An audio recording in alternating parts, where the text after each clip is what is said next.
भारतीय न्यूज़ देखने वाले सारे दर्शकान विनोद गुराना के राम राम।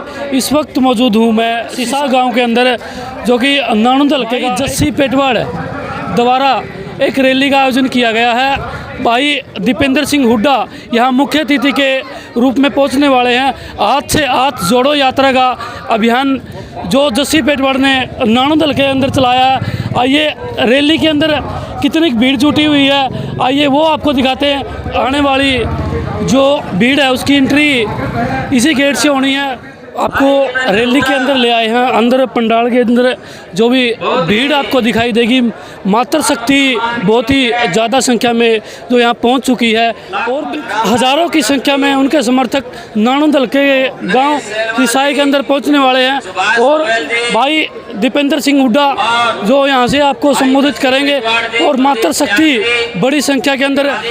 राम राम ताऊ। राम राम भाई। क्या नाम है? बलजीत है। कहाँ से आप आए हो? डाटा से। डाटा से, मतलब डाटा से कितनी संख्या में जो लोग आए हैं आज? बहुत गणित ज़्यादा संख्या में आए। क्या उम्मीद है आपसे दीपेंद्र हुड्डा से, भाई जस्सी से, क्या जो डाटा का विकास हो पाएगा या नानुंद हल्के का विकास हो पाएगा? हाँ, दीपेंद्र हुड्डा विकास बहुत बढ़िया लड़का है, बढ़िया विकास करेगा। मतलब आपको उम्मीद है नानुंद हल्के के अंदर जो पेंडिंग काम पड़े हैं, हाँ वो सारे अधूरे काम सारे पूरे करेगा। आपने इनके लिए सही गली राम राम। और हमारे सभी पिता तुल्य मेरे बुजुर्ग नौजवान साथी मातृशक्तियाँ, बहुत गर्मी में और बहुत देर से आप लोग बैठे, तो बहुत लंबी बात मैं आपके बीच में नहीं कहूँगा, लेकिन आज मैं सबसे पहले अपने गांव सिसाई और पूरे आसपास के इलाके के हर गांव से आप लोग यहाँ पे आए हुए, कॉन्स्टिट्यूएंसी से और आसपास के इलाके से आप लोग इतनी बड़ी संख्या में आए इतनी गर्मी में, और खास तौर पे हमारी माताएं बहनें आज यहाँ पे आई हैं। मैं आप सबका बहुत बहुत धन्यवाद करता हूँ। आपने हमारा बहुत हौसला बढ़ाने का काम किया इस लड़ाई में। जो बीजेपी से इस लड़ाई को, जो बीजेपी के साथ संघर्ष कर रहे हैं बीजेपी सरकार के खिलाफ, इसमें आपके हौसले से ही हमारे हम संघर्ष में हमारे आगे सभी जिन लोगों ने आज के कार्यक्रम को सफल करने में अपना सबने जो मेहनत करी है, मैं सबको बधाई देता हूँ। अपने भाई जस्सी को, क्योंकि इन्होंने कार्यक्रम को लेने के लिए सबसे पहले आगे आए और इन्होंने दिन रात मेहनत करी, तो जस्सी को मैं बहुत बहुत बधाई देता हूँ कि आज आपने इतनी मेहनत करी।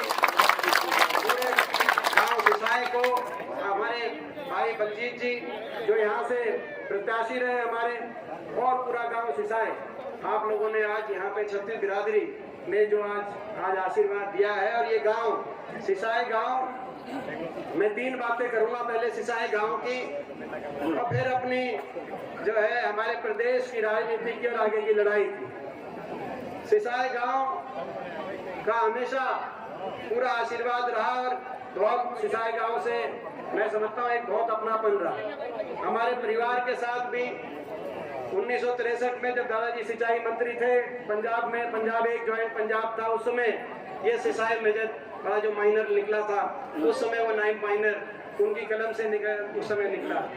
और 52 से 62 तक जब लोकसभा के सांसद थे तो उस समय ये इलाका रोहतक लोकसभा में आता था। चौधरी रणवीर सिंह जी लोकसभा के, तो यहाँ से लोकसभा के सदस्य के रूप में उनको प्रतिनिधित्व करने का मौका मिला 1952 से 62 में।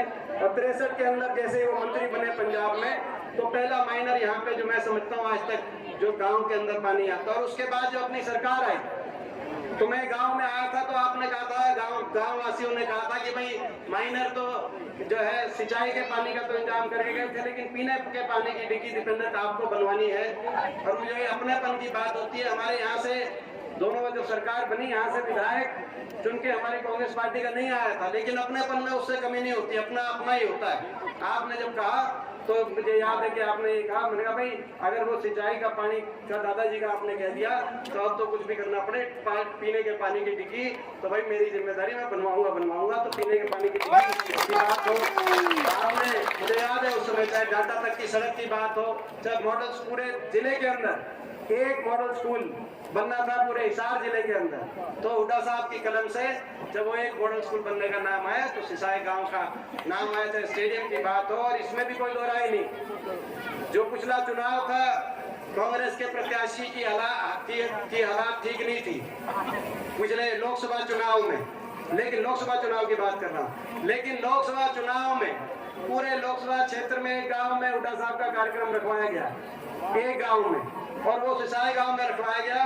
और ये एक गांव था जहां से जो है पूरे हल्के में ये एक गांव था जहां से कांग्रेस पार्टी के प्रत्याशी लोकसभा में जो बीजेपी में जा लिए, वो जो लोकसभा के प्रत्याशी थे, मुझे पता है कि बहुत लोगों का वो पहले से उनके बारे में सारी बात पता थी, जिताने का भी जी नहीं करता था, लेकिन गांव से आपने जिताने का काम किया इस गांव से, तो मैं धन्यवाद करना चाहता हूँ सिसाई गांव का बहुत।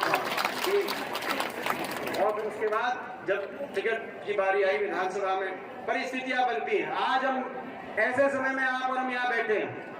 अब मैं प्रदेश के बारे में दो बात आपसे कहना चाहता हूँ। ऐसे समय में बैठे हैं जब चुनाव का डंका बज चुका है। डंका कब बजता है? लोकसभा का चुनाव 1 साल के बाद निर्धारित है। हमारे संविधान में 5 साल में चुनाव होता है, 4 साल सरकार के होते हैं और आखिरी 1 साल जनता का सोचने विचारने का होता है। सरकार की नियत कार्यशैली और धरातल पे जमीन पे उनके काम 4 साल में आ जाते हैं और आखिरी साल सोच विचार के लोग फैसला करते हैं कि देश का प्रदेश का क्या भविष्य होगा। आज डंका बज चुका है। लोकसभा के चुनाव में तो 11 महीने रह गए और ये हिसाब लगाया जा रहा है कि शायद इस बार लोकसभा के साथ विधानसभा चुनाव भी हो, क्योंकि पीछे जब अमित शाह आए केंद्रीय गृह मंत्री भाजपा के 2 दिन के हरियाणा के दौरे पे, पहला दिन तो उनका प्रोग्राम रद्द हो गया। गोहाना में रैली थी, आपको याद होगा, उस रैली में ज्यादा आदमी नहीं पहुंचे। जब ज्यादा लोग उस रैली में नहीं आए तो बीजेपी ने कहा कि भाई मैं ज्यादा सर्दी थी फरवरी के महीने में, ज्यादा हो गया इसीलिए मौसम खराब की वजह से। मगर दूसरे दिन जब वो हरियाणा का उन्होंने सारा भ्रमण किया तो जाते जाते कहे गए कि बीजेपी कार्यकर्ता तैयार रहो, इस बार लोकसभा के साथ विधानसभा कराने पड़ सकते हैं। इसका अर्थ ये है कि वो समझ गए कि जो भाजपा की सरकार है हरियाणा पे, खट्टर सरकार, इसके पंजे उखड़ चुके हैं। और जो विधायक इस सरकार में हैं, बीजेपी के हो या जेजेपी के हो या निर्दलीय हो, ये किसी तरीके से लोकसभा तक तो डट जाएंगे, मगर लोकसभा चुनाव के बाद इनको डांटना मुश्किल हो जाएगा। तो बोले लोकसभा के साथ कह के गए। खैर, कहने का मतलब है 1 साल में चुनाव। आपके सामने इस सरकार की क्या कार्यशैली रही मुझे बताने की जरूरत नहीं है, आप भुगत भोगी हो। 2014 से पहले जो हरियाणा देश में विकास दर में नंबर 1 था, प्रति व्यक्ति निवेश में, प्रति व्यक्ति आय में हम नंबर 1 पे माने जाते थे। हरियाणा के भाईचारे का मिसाल दिया जाता था, भाईचारे में देश में हरियाणा का जिक्र था। खुशहाली में देश में हरियाणा की बात थी। गरीब की कल्याणकारी योजनाओं में देश में हम नंबर 1 माने जाते थे। किसान के हितकारी फैसलों में, चाहे किसान के 1600 करोड़ के कर्जे की, बिजली के बिलों के कर्जे की माफी की बात हो जब कांग्रेस की सरकार में हुड्डा साहब के समय हुए, चाहे 2200 करोड़ के कोऑपरेटिव के कर्जे की बात हो, गरीब के चाहे 100 कच्चे प्लॉट की बात हो, चाहे मकान की बात हो, चाहे बड़े बुजुर्गों की पेंशन हो, चाहे खिलाड़ियों के सम्मान की बात हो। देश में हरियाणा का नाम था, खिलाड़ियों के लिए अगर सम्मान कहीं है तो हरियाणा के अंदर है। और 10 साल अमन चैन शांति, आपस में भाईचारा, खुशहाली की तरफ हरियाणा बढ़ा। आज 9 साल की इस खट्टर सरकार के बाद उस हरियाणा पे और उस हरियाणा के विकास के सफर पे ग्रहण लग गया। विकास की पटरी से उतर के 19वें नंबर पे पहुंच गए विकास दर में। नंबर 1 पे अगर आज हरियाणा पहुंचा है देश में, तो बेरोजगारी में आज भारत सरकार के आंकड़े बताते हैं, मोदी सरकार के, कि आज हरियाणा नंबर 1 बेरोजगारी में। ना प्राइवेट की नौकरी आई, ना इंडस्ट्री आई, ना कोई औद्योगिक क्षेत्र लगे, ना सरकारी रोजगार मिले। जो सरकारी नौकरियां मिली, एक के बाद एक भर्ती घोटाला की भेंट चढ़ गई। बहुत सी सरकारी नौकरी समाप्त कर दी गई, केंद्र के स्तर पे भी, हरियाणा प्रदेश के स्तर पे भी।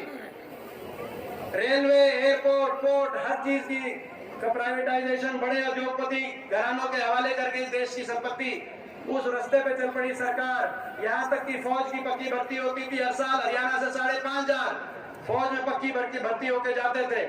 उस फौज की भर्ती को भी आज आपको पता है कि उस पक्की भर्ती के बजाय अग्निपथ योजना ले आए। अग्निवीर 5,500 पक्के भर्ते होते थे हर साल हरियाणा से। इस साल केवल 900, 925 अग्निवीर लिए गए हरियाणा से। उनमें से भी आपको पता है केवल 200 के लगभग, यानी कि 1/4 4 साल के बाद पक्के किए जाएंगे, बाकी 700 घर वापस आ जाएंगे। आजकल रिश्ता करने जाते हैं, कहते हैं कि फौज में है, तो पता करना पड़ता है कि कौन सी फौज में है। यही बात है ना। कहीं अग्निपथ वाली फौज में तो नहीं है कि 4 साल के बाद। तो आज ये स्थिति बन गई। हरियाणा देश में नंबर 1 बेरोजगारी में, हर घर में नौजवान बेरोजगारों की फौज खड़ी हो गई। बच्चे अपने परिवार पे कि जी बाहर भेजो, वो भी एक से एक। यहाँ जींद में मैं देख रहा था 1 से 100 से ज्यादा सेंटर बन गए जींद में। 5-7 साल पहले एक भी सेंटर नहीं था बाहर भेजने के लिए, 100 से ज्यादा सेंटर बन गए जींद में, हिसार में, कैथल में, रोहतक में, हर जगह बाहर जाने की तरफ। क्योंकि यहाँ पे रोजगार दिखता नहीं कि भाई जमीन बेचनी पड़े, कुछ खरीदनी पड़े, बाहर का रास्ता, और उसमें धोखा मिलता है वहां जाकर। मैं अपने नौजवान साथियों से कहना चाहता हूँ, ये खट्टर सरकार सदा के लिए नहीं है। आप विश्वास करो और धैर्य रखो, 1 साल की बात बाकी है। ऐसी सरकार, खट्टर सरकार जिसने हरियाणा का ऐसा भट्टा बिठा दिया, ये सरकार जाएगी, आपकी सरकार आएगी, हरियाणा में नौजवानों की सरकार आएगी, हरियाणा के विकास के रास्ते में लेकर जाने की सरकार आएगी। आपके भविष्य के लिए हम लड़ाई लड़ रहे हैं। चाहे बेरोजगारी में नंबर 1 बन गया हरियाणा, महंगाई में आज देश में नाम आ गया। 400 रुपए का सिलेंडर होता था, आज सिलेंडर की कीमत 1100 रुपए और 50 रुपए भी होली पे और बढ़ाए हैं 1200 जितने। आज आपके सामने डीजल, पेट्रोल, रसोई गैस का सिलेंडर। अपराध में हरियाणा देश में आगे आ गया और भ्रष्टाचार में हरियाणा का देश में नाम हो गया। ऐसी सरकार जो भ्रष्टाचार के समझौते पे बनी हो, लोग नहीं चाहते थे इस खट्टर सरकार को दोबारा बनाना हरियाणा में। आपको याद होगा लोकसभा चुनाव में बीजेपी की 10 की 10 सीट आई थी 2019 में, 10 की 10 सीट आई थी। 80 सीटों पे बीजेपी की लीड आई, बीजेपी ने नारा दिया विधानसभा चुनाव में। उसके बाद 75 पार का खट्टर साहब ने नारा दिया, 75 पार का दिया था कि नहीं दिया था 75 पार का नारा। लेकिन 75 पार का नारा था, टीवी 85 पार दिखा रहा था सर्वे, लेकिन हरियाणा का मतदाता नहीं चाह रहा था। 75 पार का नारा हरियाणा के मतदाता को नहीं सुहा रहा था। 14 मंत्री उतरे उस सरकार के। अगर 75 पार की चाह होती हरियाणा के मतदाता के दिल में, उस सरकार को दोबारा बनाना चाहते खट्टर सरकार को, तो 14 में से मात्र 2 मंत्री, मुख्यमंत्री जी और अनिल विज, वो वापस पहुंचे विधानसभा में। बाकी 12 मंत्री लोगों ने वापस नहीं पहुंचने दिए। 75 पार के नारे पे लोगों ने कहा भाई हमको भाई 75 पार देखी जाएगी, लेकिन ये मंत्री वापस नहीं पहुंचना चाहिए। रोहतक से मनीष ग्रोवर आ रहे, तो बादली से जो आज बीजेपी के प्रदेश अध्यक्ष है, कल उनका बयान आ रहा था, ओम प्रकाश धनखड़ जी, वो बादली से हारे। कृष्ण पवार इसराना से हारे, तो रामविलास जी महेंद्रगढ़ से हारे। कविता जैन सोनीपत से हारी, तो नारनौल से कप्तान अभिमन्यु हारे। जो सरकार, अगर सरकार की अच्छी कार्यशैली होती, लोग दोबारा बिठाना चाहते चंडीगढ़ के सिंहासन पे, तो कम से कम आधे मंत्रियों तो वापस जीत के जाना चाहिए था। लोगों ने साफ कर दिया। और बीजेपी के 75 पार की नारे की हवा निकाल दी। 40 पे सुई अटक गई, बराबर का कांग्रेस और बीजेपी की लग कशमकश चली। थोड़ी बहुत बीजेपी की सीट ज्यादा आई, लेकिन इस बीच एक और काम बना। एक कहता था 75 पार और दूसरा कहता था बीजेपी को करो जमुना पार। कौन क्या करता जमुना पार? क्या करता कि नहीं क्या करता? खट्टर साहब कहते थे 75 पार बीजेपी का नारा था। और दुष्यंत चौटाला क्या करते थे, जेजेपी वाले क्या करते थे, बीजेपी को करेंगे जमुना पार। एक कहता था 75 पार, दूसरा कहता था बीजेपी को करो जमुना पार। इलेक्शन का नतीजा निकलते ही दोनों बन गए जमा पक्के यार, और चंडीगढ़ में बना दी भ्रष्ट सरकार। अब जनता कर रही है हाहाकार। 2 बातें कही थी उन्होंने, 2 बातें कि बीजेपी को करेंगे जमुना पार और 5100 बुढ़ापा पेंशन। मुझे आज भी याद है वो दिन जब नतीजा आया, जेजेपी ने कहा प्रेस कॉन्फ्रेंस करके कि भाई हमारी कंडीशन है 5100 पेंशन जो देगा। पहली बात तो भूल गए कि बीजेपी को करो जमुना पार। दूसरी बात क्या भाई 5100 पेंशन देगा, उसके साथ हम समझौता करेंगे, कांग्रेस देगी या बीजेपी देगी। तुरंत 31 विधायकों ने बैठ के, उठा साहब ने, हम लोगों ने 4 बजे उनकी प्रेस कॉन्फ्रेंस थी, 5 बजे हमने प्रेस कॉन्फ्रेंस करी दिल्ली में कि भाई पेंशन भी देंगे, क्योंकि कांग्रेस के घोषणा पत्र आपसे पहले कांग्रेस के घोषणा पत्र में है कि क्या उनको पेंशन, और हम 1 नवंबर तो हमने तारीख भी तय करी कि 1 नवंबर 2019 यानी कि 4 साल पहले शुरू हो जाती। हमने कहा भाई हमारे साथ आओ, लोगों ने इस सरकार को हराने के लिए मत दिया है, हमारे साथ आओ, क्या उनको पेंशन भी देंगे और भी कोई बात होगी पूरा आपको मान सम्मान भी देंगे, हमारे साथ पेंशन, हमारे साथ आओ। उचाना में लोगों से पूछा दुष्यंत चौटाला ने क्या करना चाहिए, लोगों ने सबने कहा कि भाई कुछ भी करना लेकिन बीजेपी का साथ नहीं देना। मैं गलत तो नहीं कह रहा, ये कहा था कि नहीं कहा था, मैं कहना चाहता हूं कुछ भी करना बीजेपी का साथ ना देना। उचाना से गाड़ी चली जींद तक, रोहतक तक, बहादुरगढ़ दिल्ली बॉर्डर तक गाड़ी ठीक रास्ते पे चल रही थी। दिल्ली में बढ़ते ही दिल्ली की टेढ़ी मेढ़ी सड़कें, नागलोई, नजफगढ़, पंजाबी बाग, दिल्ली की टेढ़ी मेढ़ी सड़कों पे थलसती गाड़ी अमित भाई शाह के बढ़ने का आगे रुकी कि नहीं रुकी, और वहां जाके भीतर चले गए, बाद में जाके बाहर कहा समझौता हो गया, 5100 की पेंशन पे समझौता हो गया, 75% रिजर्वेशन पे समझौता हो गया। एक तरफ भारत देश के गृह मंत्री खड़े थे, एक तरफ मुख्यमंत्री खट्टर साहब खड़े थे, जिनको उस समय लोगों ने हरा दिया था, लेकिन उस समय समझौते के बाद दोबारा भावी मुख्यमंत्री बन गए। इससे ज्यादा कोई बड़ी संवैधानिक पदों पे कोई नहीं हो सकता। उनके बीच में खड़े होकर कहा समझौता हो गया 5100 पेंशन का। मैं पूछना चाहता हूं अपने बड़े बुजुर्गों से, आज 4 साल हो गए इस सरकार को, आपकी वो 5100 पेंशन आ रही है कि नहीं आई? आ रही है कि नहीं आ रही है? 5100 की पेंशन का समझौता नहीं था, 5100 की पेंशन का समझौता नहीं था, हरियाणा को लूटने की छूट का समझौता था, आपके साथ विश्वासघात करने का समझौता था, आपको धोखा देने का समझौता था और अपनी जेब भरने का समझौता था। महकमे भी बांटे, तो महकमे बांटे इस बात के नहीं बांटे कि उस किस महकमे में से कौन फालतू काम करेगा। महकमे इस बात के बांटे कि कौन ज्यादा, किस महकमे से जो कौन ज्यादा मलाई खाएगा। शराब का महकमा किसके पास जाएगा, एक्साइज का किसके पास जाएगा, पंचायत का महकमा किसके पास जाएगा, और कौन सा खोपर है जो सरकार में बढ़ जाएगा। और ये मैं नहीं कह रहा, इनके विधायक कह रहे हैं कि भाई 1 लाख कौन सा खोपर है जो सरकार में बढ़ के 1 लाख जिम्मेगा। कह रहे हैं इनके इतना खुला भ्रष्टाचार। यहाँ के विधायक ने कहा कि भाई 1 लाख जीवन लग रहा है, क्या जीम रहे हैं? मैं पूछना चाहता हूँ राजनीति की नैतिकता में, क्योंकि 5100 आए नहीं, बुढ़ापा पेंशन आई नहीं, लोगों के विश्वास के साथ धोखा दिया। लोगों ने बीजेपी की सरकार पलटने के लिए वोट दी थी, आपने कहीं और जाके साथ दिया, आपने सौदेबाजी करी। मैं पूछना चाहता हूँ जो दादा गौतम ने कही थी वो कौन सा खोपर है, मैं पूछना चाहता हूँ। और वो जो 1 लाख खोपर जीवन कौन सा खोपर है, तो वो क्या जीम रहा है, क्या जीम रहा है, मैं पूछना चाहता हूँ। हरियाणा के ये भ्रष्टाचार का समझौता नहीं तो और क्या है, हरियाणा का लूटने का समझौता है खुले तौर पे, और ये सरकार चल रही है। मैं कहना चाहता हूँ ने एक और काम किया, आज बेरोजगारी में हरियाणा नंबर 1, महंगाई में नंबर 1, भ्रष्टाचार में नंबर 1, लेकिन लोगों को अपमानित करने में भी नंबर 1। अगर ये काम नहीं भी करते अपने काका ताऊ से कहना चाहता हूँ, बड़े बुजुर्गों से, अगर ये काम नहीं भी करते तो भी हम काम चला लेते, अगर ये हरियाणा वासियों का मान सम्मान रखते। लेकिन इन्होंने तो हरियाणा वासियों के मान सम्मान को रोंदते हुए सरकार 4 साल तक चलाने का काम किया। हरियाणा वासियों के मान सम्मान पे चोट पहुंचाते हुए सरकार चलाने का काम किया।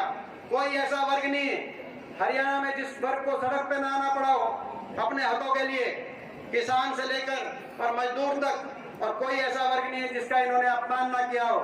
कर्मचारी आए ओल्ड पेंशन स्कीम पे पंचकुला में, उन पे लाठीचार्ज, सफाई कर्मचारी, ग्रामीण सफाई कर्मचारी, ग्रामीण चौकीदार अपना मानदेय बढ़ाने के लिए करनाल में गए, उन पे लाठीचार्ज। छोटे छोटे बच्चे, स्कूल बंद हो गए, 9 साल से शिक्षकों की भर्ती नहीं, स्कूलों के आगे छोटे छोटे बच्चे बैठे, तो शिक्षा मंत्री ने कहा कि ये विपक्ष ने बिठा रखे। आंगनवाड़ी और आशा और हमारी महिलाएं आशा वर्कर वो करनाल में आई, उन पे लाठीचार्ज। यहाँ तक कि सरपंच सोचते थे कि छोटी सरकार है, कम से कम थारा तुम तो बचोगे, लेकिन सरपंचों को भी सड़क पे आना पड़ा और उनकी भी तसल्ली बिठाई गई। आपके सामने कोई वर्ग नहीं, खिलाड़ियों को आना पड़ा। मैं पूछना चाहता हूँ, हमारी सरकार थी तो लगभग 800 खिलाड़ियों को अलग अलग पदों पे बिना भेदभाव के नियुक्ति मिली थी और देश में हरियाणा के युवा का नाम पूरे दुनिया के अंदर और देश के अंदर हरियाणा का युवा का नाम रोशन हुआ था बिना भेदभाव के। आज जो बीजेपी में है, हमारे पहलवान योगेश्वर दत्त उस समय डीएसपी भर्ती हुए थे, तो बबीता फोगाट आप बहन हमारी, उन देश का गौरव है ये, वो भी उस समय डीएसपी भर्ती हुई थी। तो हमारे जो खेल मंत्री हैं संदीप सिंह जी, वो भी उस समय हुड्डा सरकार में डीएसपी भर्ती हुए थे। मैं पूछना चाहता हूँ, 9 साल एक किसी खिलाड़ी को नियुक्ति नहीं। साक्षी मलिक हमारी मोखरा की बेटी, जो पिछले ओलंपिक के अंदर 2 मेडल आए देश के, ओलंपिक के अंदर 2 ही थे, इससे पिछले वाले में। इस बार तो बजरंग पुनिया का, रवि दहिया का मेडल, इस बार नीरज चोपड़ा के हमारे मेडल, पिछली बार 2 ही के मेडल थे, पीवी संधू और साक्षी मलिक। आज तक साक्षी मलिक को नियुक्ति पत्र नहीं मिली। जंतर मंतर पे धरने में बैठना पड़ा, कोई पूछने वाला नहीं है, उनको अपमान का सामना करना पड़ा। कोई ऐसा वर्ग नहीं, खिलाड़ियों से लेकर और गरीब आदमी, मनरेगा के मजदूरों का बजट 3/3 कम कर दिया। मनरेगा के बजट जो मजदूर निकले, मनरेगा के मजदूर जब निकले करनाल के अंदर, उन पे लाठीचार्ज। और किसान का जो अपमान किया वो आपका और मेरा दिल जानता है। 1 साल वो ऐसा भी था, किसान सड़क पे बैठा था लाखों की तादाद में। हमारे बड़े बुजुर्ग, हमारी महिलाएं, हमारी माताएं बहनें इन धरनों पे बैठी थी। 750 किसानों के घरों के चिराग बुझ गए। हर रोज शव वापिस आते थे इन धरनों से। अभी जैसी बता रहे थे अपने गाँव में, मगर हरियाणा पंजाब के गाँव में शव वापिस आते थे। और हर रोज देश की सबसे बड़ी पंचायत में मजाक उड़ाया जाता था। मैं आपका बेटा हूँ, मैं आपके बीच में नहीं कहूंगा तो कहाँ कहूंगा। मेरा सौभाग्य भी है और मेरा दुर्भाग्य भी है। मेरा सौभाग्य है कि मैं पिछले 19 साल से देश की सबसे बड़ी पंचायत का सदस्य हूँ। पहले 3 बार लोकसभा में रहा, इस बार लोकसभा चुनाव में जो हुआ मेरे साथ आपको पता है, लेकिन उसके बाद हमारी सीट आई तो राज्यसभा में जाने का अवसर मिला। मेरा सौभाग्य है कि मैं 19 वर्ष से शायद मेरी उम्र में इतना लंबा उस पंचायत में बैठने का अवसर देश में किसी और को ना मिला। मैं अपने आप को बहुत सौभाग्यशाली मानता हूँ और हरियाणा के हर व्यक्ति का बहुत अपने ऊपर आभार मानता हूँ, एहसान मानता हूँ। लेकिन मेरा दुर्भाग्य भी था कि ऐसे समय भी मैं उस किसान आंदोलन के समय, क्योंकि हरियाणा के 15 सांसद हैं, 15 सांसदों में से 14 बीजेपी के, 10 लोकसभा के और 5 राज्यसभा के, 14 बीजेपी के। और जब एक अकेले विपक्ष के सांसद के रूप में वहां पहुंचते थे और वहां आवाज उठाते थे, क्योंकि वहां ना बोले तो क्या करें। हमारे काका ताऊ बैठे थे, हमारे बड़े बुजुर्ग बैठे थे, अंदर जाके जब बोलते थे कि भाई कम से कम इनकी बात नहीं मानते तो इनको इंसान मानो, इस देश का नागरिक मानो, सहानुभूति के 2 शब्द व्यक्त कर दो। किसी के घर का, किसी का बाप गया है, किसका बेटा गया, किसका भाई गया है, ये बैठे हैं, इनके कोई किसी छोटे मोटे किसी धरने पे किसी की तबीयत खराब हो जाती है तो आप प्रशासन में हड़कंप आ जाती है। 750 घरों के चूल्हे बुझ गए, आप कम से कम खड़े होके कह दो कि इनकी बात नहीं मानेंगे, लेकिन हमें दुख है, ये भी देश के नागरिक हैं। उनको देशद्रोही बताया जाता था, मजाक उड़ाया जाता था। जिस किसान का एक बेटा ट्रैक्टर का स्टीयरिंग पकड़ के देश को खाद्य सुरक्षा देता है तो दूसरा बेटा स्टेन गन पकड़कर पाकिस्तान और चीन की बॉर्डर पे देश को सुरक्षा देने का काम करता है। आज देश की पंचायत ने, सबसे बड़ी पंचायत ने, बीजेपी के मंत्रियों ने, हमारे प्रदेश के कृषि मंत्री ने, उनका लगातार मजाक उड़ाया गया। मैं आपसे कहना चाहता हूं कि ऐसा अकेलापन, मैं 19 साल से संसद का सदस्य हूं, लेकिन वो 1 साल ऐसा बीता, ना तो संसद में हम आपस में बहस करते हैं बाहर, मगर के उसके बहस के बाद कैंटीन में, सेंट्रल हॉल में दलगत राजनीति से ऊपर उठकर एक दूसरे के साथ चाय पीते, खाना खाते हैं और घर वापस आ जाते हैं। लेकिन उसे 1 साल किसी दूसरे के साथ पानी पीने का जी भी नहीं करता था। जाके आपकी लड़ाई लड़ते थे और उसके बाद सीधा उन धर्मों में जाते थे या किसी गांव में जाते थे जिसका कोई जो है किसी का शव वापिस आया हो। मैं आपसे पूछना चाहता हूँ भाई, ये तो मेरा अकेलापन जो मैंने महसूस किया होगा वो तो मेरा जी जानता है, लेकिन इस लड़ाई में इस बीजेपी की सरकार जिसने हरियाणा का भट्टा बैठा दिया, इस लड़ाई में तो आप अकेला नहीं पड़न दोगे। मैं आपसे आज पूछना चाहता हूँ, बड़े बुजुर्गों से मैं पूछना चाहता हूँ, क्योंकि आपको फैसला करना पड़ेगा। आपको फैसला करना पड़ेगा, अपनी अगली पीढ़ी के भविष्य के लिए फैसला करना पड़ेगा। क्योंकि इस समय भी अगर आप नहीं समझे और जागरूकता से फैसला नहीं किया तो आगे लड़ाई लड़ने के लिए, अपनी लड़ाई लड़ने के लिए मैं समझता हूं आज हरियाणा के अंदर कोने कोने में मैं जा रहा हूं। आज हरियाणा में बदलाव, हर व्यक्ति के चेहरे में बदलाव है। आज पिछली बार 19 में तो सरकार ये 75 पार की हवा निकाली थी। इस बार हरियाणा, पूरे प्रदेश के कोने कोने में हरियाणा वासी बदलाव और परिवर्तन की तरफ देख रहे हैं। मगर आपको बड़ी समझ से और बड़ी सूझबूझ के साथ आपको और हमको लड़ाई लड़नी पड़ेगी। मैं नारनौल से पूछना चाहता हूँ, नारनौल हल्के से पूछना चाहता हूँ, सिसाई गांव से भी पूछना चाहता हूँ। भाई इस लड़ाई में जब लड़ाई होगी, सीधी लड़ाई है, सीधी लड़ाई है, मिस फायर मत करना, बीच में मिस फायर नहीं, सीधी लड़ाई। एक तरफ ये है जिन्होंने हरियाणा का भट्टा बिठाया है और एक तरफ चौधरी भूपेंद्र सिंह हुड्डा जी के नेतृत्व में कांग्रेस पार्टी। तो भाई मैं आपसे पूछना चाहता हूँ, इस लड़ाई में चौधरी छोटू राम कह के गए कि भाई ये बोले किसान दो काम करना, बोलना ले सीख और अपना ले पहचान।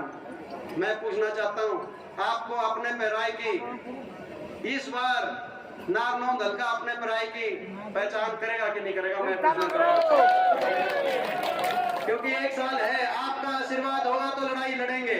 अपने घर में खड़े सिसाई गांव को मैं अपना घर समझता हूँ। भाई मेरी कर्म भूमि है, मेरी जन्म भूमि सांगी हो सकती है, लेकिन मेरे को आज से सही 10-11 साल पहले उपचुनाव था जयप्रकाश जी का। उस समय उपचुनाव में मुझे जो है नारनौल हल्के की ड्यूटी लगी थी। तब से लेकर